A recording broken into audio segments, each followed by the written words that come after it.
Listos, llegamos al final del programa de seguridad vial y vamos a hablar sobre sus indicadores. Tengamos en cuenta que la resolución 1565 del 2014 nos pide que tengamos indicadores de proceso y de actividad, lo mismo que la ley 1503 del 2011. Los indicadores de proceso son los que vamos a ir midiendo en cuanto a actividades se refiere, si hemos hecho o no actividades, de qué tipo, de alcoholemias, capacitaciones, campañas, exámenes médicos, pruebas teóricas, pruebas prácticas, cómo hemos ido en ese proceso. Y después haremos los indicadores de resultado, o sea, qué cantidad de accidentes viales tenemos, qué cantidad de infracciones, qué cantidad de averías, etc. Empecemos a ver este programa. Ya habíamos hablado de los pilares, de los 5 pilares en los videos anteriores y vamos llegando a los indicadores de proceso. Aquí tenemos de una vez la ficha técnica del indicador de cumplimiento. Cumplimiento total del programa. Cumplimiento total del programa de seguridad vial. ¿Listo? Entonces, una especificación que dice, determina si las actividades programadas fueron realizadas o no de acuerdo al cronograma. La fuente de esta información serán los registros de capacitaciones, reuniones y actas. Bueno, tengan en cuenta que a algunos auditores no les gusta este indicador. Dice, ese indicador no sirve para nada, simplemente sirve para saber si usted hizo o no hizo. Entonces a algunos no se les muestra. Bueno, pues haz de cuenta que no lo ves y sigamos adelante. Pero si quieres hacer el porcentaje de cumplimiento, que a mí me parece muy práctico porque tú dices, uy, apenas, mira, me quedó una pendiente en febrero. Tenemos apenas el 50%. Tengo algo pendiente en febrero. Entonces ya me parece que sirve. La meta, es muy importante ponerle la meta al indicador, porque ya aquí ya tú sabes, tenemos que lograr un 80% de cumplimiento. ¿Quién es el responsable de realizar el indicador? En este caso, el coordinador HSQ y la frecuencia es trimestral. Perfecto. ¿Qué más tenemos aquí? Personal que debe conocer el resultado del Comité de Seguridad Vial. Muy bien. La fórmula, no se les olvide que la ficha técnica tiene la fórmula. Entonces, actividades ejecutadas en el periodo sobre las actividades programadas en el mismo periodo. Lo multiplicamos acá por 100, ok. Pero si no le metes el 100, después vas a tener que pasarlo a porcentaje con el formato celda aquí donde dice general, lo pasas a formato de porcentaje. Si haces de una vez por 100 te va a dar, por ejemplo, si te daba 0,75, entonces al multiplicarlo por 100 te va a dar 75, pero no te va a poner el porcentaje. Entonces ya tú lo tienes que evaluar. Si le das por 100 te va a dar 75, pero si después lo pasas a porcentaje te va a dar 750%. Entonces a mí me gusta más trabajar la fórmula sin multiplicar por 100 y después cambiar a el formato de la celda como porcentaje. Aquí está esa fórmula por 100, así que no hay ningún problema, ya queda de una vez 75. Lo que pasa es que tú tienes que entender es que ese 75 es porcentaje. Y aquí se coloca el análisis del trimestre 1, el trimestre 2, el trimestre 3 y obviamente el último trimestre. Vamos a ver qué otro indicador manejamos en este programa. El porcentaje de cumplimiento del presupuesto. Entonces igual, tenemos una fórmula, tenemos una descripción, tenemos una meta, el responsable, la frecuencia, la fuente de donde se sacan la información y quién debe conocer este resultado. Miren que este porcentaje de cumplimiento del presupuesto no se le socializa a todos los trabajadores. Aquí en este caso esta empresa lo está socializando solamente al Comité de Seguridad Vial para que él pues haga seguimiento. Ok, si quieres leer un poquito más detalladamente puedes pausar el video y ver las fórmulas y todo eso. Vamos a seguir acá en el indicador de cobertura. ¿Qué es la cobertura? Es determinar el porcentaje de personal que estuvo participando en las actividades que fueron programadas aquí en este programa. Los trabajadores programados serán los que se encuentren laborando en el mes evaluado, por supuesto. Entonces, ¿cómo se calcula la cobertura? Es el número de trabajadores que asistieron dividido en el número de trabajadores programados. Si asistió uno de 10, pues será solamente el 10%. Aquí de una vez está por 100 para que quede de una vez en el valor de porcentaje. Pero recuerden que recuerden que no les va a salir el signo porcentaje. Si ustedes quieren que les salga el signo porcentaje, no multipliquen por 100 y cambien el formato de la celda a formato de porcentaje. Esto va a depender de los datos que vas a colocar acá. Por ejemplo, el número de trabajadores programados. ¿Cuántos trabajadores tienes programados? Por ejemplo, en una empresa dices, voy a programar a 40 trabajadores. ¿Y cuántos trabajadores asistieron?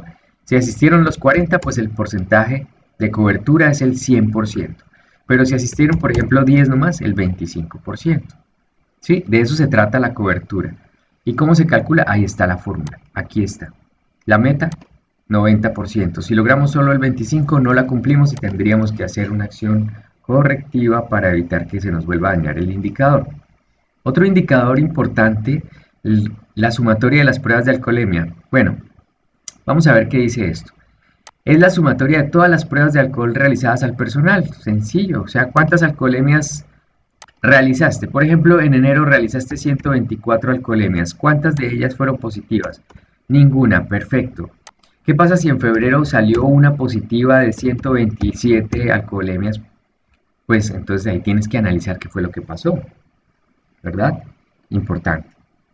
Otro indicador que tenemos aquí abajo es el porcentaje de cumplimiento de mantenimiento vehicular.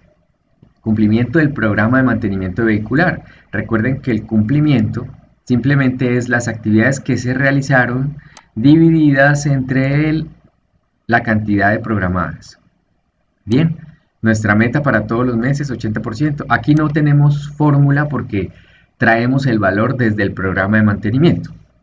Esto es opcional, tú puedes tener este indicador solamente allá en el programa de mantenimiento. Pero como mantenimiento hace parte de seguridad vial, pues lo trajimos y lo tenemos acá. Lo importante es que lo tengas, no importa si lo tienes allá o acá. Ahora otro indicador, porcentaje de vehículos inspeccionados.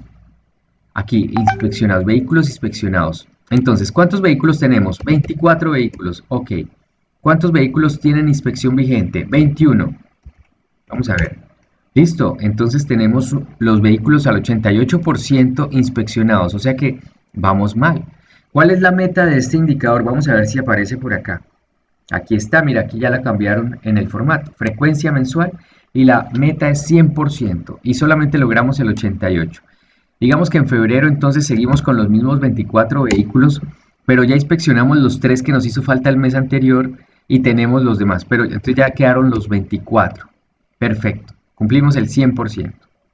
En marzo, pues nunca nos vamos a pasar del 100% porque no vamos a inspeccionar 2 veces un vehículo, o sea, si lo inspeccionamos 2 veces, pues tampoco es que vaya a sumar como el doble inspección, entonces siempre va a ser el tope el 100%. Bien, este es el porcentaje de vehículos inspeccionados. Ahora sigamos. Indicadores, mire, ahora estamos pasando a indicadores de resultado, perfecto. El más importante, frecuencia de accidentes de tránsito. La fórmula, total de accidentes de trabajo, perdón, total de accidentes de tránsito en el periodo por 100 dividido entre el número de trabajadores en el periodo. Hagamos entonces cantidad de trabajadores en el periodo. Imagínate que este mes tuvimos 23 trabajadores. ¿Y cuántos accidentes ocurrieron? 0. Perfecto, no pasó nada. Todo está en 0. El índice de frecuencia de accidentalidad está en 0. Pero si en el mes de febrero llegaste a tener un accidente, perdón, de los 23 trabajadores que tenías, tuviste un accidente, este 4,3478, si lo están viendo, quiere decir que si yo hubiera tenido 100 trabajadores en mi empresa, si hubiera tenido 100 trabajadores en mi empresa, pues se me hubieran accidentado 4,34 trabajadores. Yo sé que eso suena un poco raro porque uno no tiene .34 trabajadores, ¿verdad? Pero es un valor de referencia con respecto a las demás empresas. Pensemos aquí en marzo como si hubiéramos tenido 100 trabajadores, ¿sí? 100 trabajadores. ¿Y qué hubiera pasado si tuviéramos tenido 4 accidentes? Pues miren que el valor nos da muy cercano al valor de febrero. Y es porque nos está ayudando a entender cómo se interpreta ese valor de febrero. Si con 23 trabajadores tuve un accidente, entonces si hubiera tenido, lo que dice esa fórmula, es que yo me puedo comparar con otras empresas y decir, bueno, y si yo hubiera tenido, por ejemplo, 80 trabajadores y tuve por ejemplo, 2 accidentes. Otra empresa tuvo 2 accidentes con 80 trabajadores. Pues mira, a ellos les va mejor que a mí que tengo 23. porque ellos tuvieron 2.5 accidentes por cada 100 trabajadores, mientras que yo tuve 4.34 accidentes por cada 100. O sea, este índice de accidentalidad, este que está acá en color rojo que voy a poner ahí, es más alto que este índice de accidentalidad que voy a poner en amarillo aquí. Aunque ustedes se den cuenta que es menos accidentes en la empresa de febrero que en la empresa de abril. No quiero que vayan a pensar que es que estoy calculando de dos empresas diferentes. Estoy dando un ejemplo de cómo podríamos entender esta frecuencia de accidentalidad, ¿sí? Porque lo que vamos a hacer aquí realmente es lo de la empresa, lo que tiene la empresa.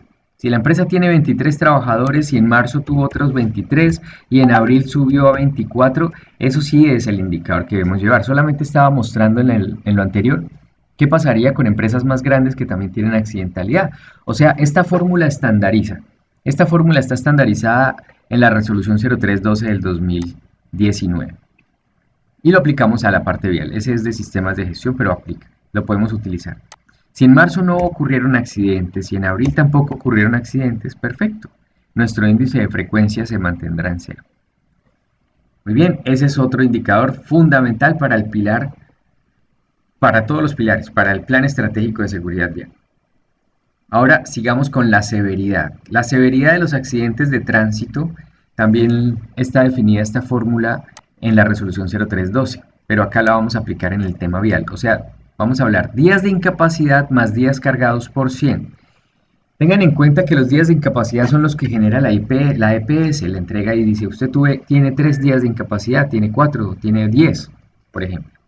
¿Sí? Los días cargados, por el contrario, son los días que se dan de acuerdo a si hay muerte, por ejemplo. ¿Sí? Si llega a ocurrir una muerte por un accidente, se suman 6.000 días ahí. Días cargados serían 6.000 si hay una muerte. Imagínate eso. Por ejemplo, en enero, en ese accidente que ocurrió que dijimos ahí, póngale 3 días de incapacidad. Días cargados, no. No pasó nada, no hubo muertes, entonces perfecto, no pasa nada. Pero no solamente los días cargados van de acuerdo a la mortalidad, también van de acuerdo al porcentaje de pérdida laboral que tenga la persona, a través de un estudio que hacen las entidades pues ya más avanzadas sobre el tema, hacen esas evaluaciones. Pero por ejemplo, si la muerte causó 6.000 días, entonces por ejemplo imagínate una pérdida de capacidad laboral del 50% en un accidente. Si esa persona perdió el 50% de su capacidad laboral, entonces los días cargados, ¿cuántos serán? Pues 3.000, porque es la mitad de 100. Una persona que pierde el 100% de su capacidad laboral es porque está muerta, digámoslo así, o sea, por eso es que se cargan 6.000 días, es al 100%. Entonces hace referencia como si fuera un 100% de capacidad laboral perdida, los 6.000 días. Entonces, si tenemos un 50% de capacidad laboral, pues se van a cargar 3.000 días. Si tenemos 1.500, perdón, si tenemos el 25% de pérdida de capacidad laboral, pues van a ser 1.500 días y así sucesivamente. ¿Sí? Debemos hacer la regla de 3. Si para 6.000 días es un evento mortal, o sea, es un 100%, entonces para un 50% de pérdida de capacidad laboral, ¿cuántos días se cargan ahí en esta fórmula? Hay otro indicador que dice accidentes de tránsito mortales sobre el número de accidentes de tránsito. Entonces, si tuvimos un accidente de tránsito, ya lo habíamos dicho, pero no ocurrió ningún accidente mortal, entonces, ¿qué pasa? Pues nada, la proporción de accidentes mortales es cero. Bien, entonces, ¿pero qué hubiera pasado si hubieras tenido un accidente de tránsito y ese accidente hubiera sido mortal? Pues diría que de cada accidente que tengas, el 100% causaría muerte, o de cualquier accidente que hubieras tenido causaría la muerte a una persona. Eso es lo que indicaría el indicador de proporción de accidentes de tránsito mortales. Muy bien, vamos a pasar a accidentes de tránsito acá. Ausentismo. El ausentismo por accidentes de tránsito, simplemente es decir, días de incapacidad, te dieron 3 días de incapacidad por accidente de tránsito laboral. ¿Y cuántos días de incapacidad por accidente de tránsito común? Ah, ese dato no lo habíamos visto antes. Ay, que se me accidentó un vigilante que trabaja para la empresa, pero es mío, contratado por mi empresa, no es de una agencia ni de nada de eso. Y venía de su casa en la moto y se accidentó y le dieron 10 días de incapacidad. Pues no era accidente laboral, fueron 10 días. ¿Y cuántos días programados teníamos? Si éramos, por ejemplo, 23 trabajadores y cada trabajador tenía 30 días de trabajo en el mes, los días totales en el mes será la multiplicación de 23 por 30. O sea que teníamos 690 días programados laboralmente. ¿Eso qué quiere decir? Que el ausentismo por accidentes de trabajo es de 1,88 días por cada 100 trabajadores. ¿Cómo lo interpretaríamos? Número de días de incapacidad por accidentes de tránsito. Bueno, aquí está la explicación. Mira, dice, en el mes se perdió esta cantidad de porcentaje de días programados. Este ya es el porcentaje de días programados. Ok. Debido a los accidentes de tránsito. O sea que tenemos 1,88% de días perdidos del total de días programados. Interesante, ¿no? O sea que de los 690, el 1,88% de esos días fueron perdidos por accidentes de tránsito. Impacto económico, o sea, la sumatoria de los costos derivados de la accidentalidad vial ocurrida en el periodo evaluado. La meta es no tener costos por accidentes, pero si ese accidente que ocurrió me tocó pagar el arreglo del carro, entonces a ese trabajador tocó reemplazarlo con otro y así. Esos 3 días, digamos que al final me salieron costando 2.450.000. Listo, eso fue lo que perdí y eso es lo que pongo en el indicador, en la fórmula. Otro indicador que podemos llevar, la sumatoria de averías ocurridas en la operación. Kilómetros recorridos. ¿Qué es eso? La sumatoria de los kilómetros recorridos por vehículo. Por ejemplo, de los 20 carros que tengo, al total en enero, sumando todos los kilometrajes del mes, pongamos que sumaron 140.000 kilómetros. Y ahí lo vamos graficando. En enero, por ejemplo, fueron 160.000 kilómetros. Y así sucesivamente. Esto es un indicador interesante para mantenimiento. Esos son los indicadores, incluyendo la ficha técnica. Si ves que no cumpliste alguna meta, porque todos tienen una meta definida y una frecuencia, pues tienes que hacer planes de acción, ¿cierto? Un plan de acción donde se mejore ese indicador. Una serie de actividades que logren mejorar el indicador. Bueno, muchas gracias por atender aquí este video de la última parte del plan estratégico del programa de seguridad vial.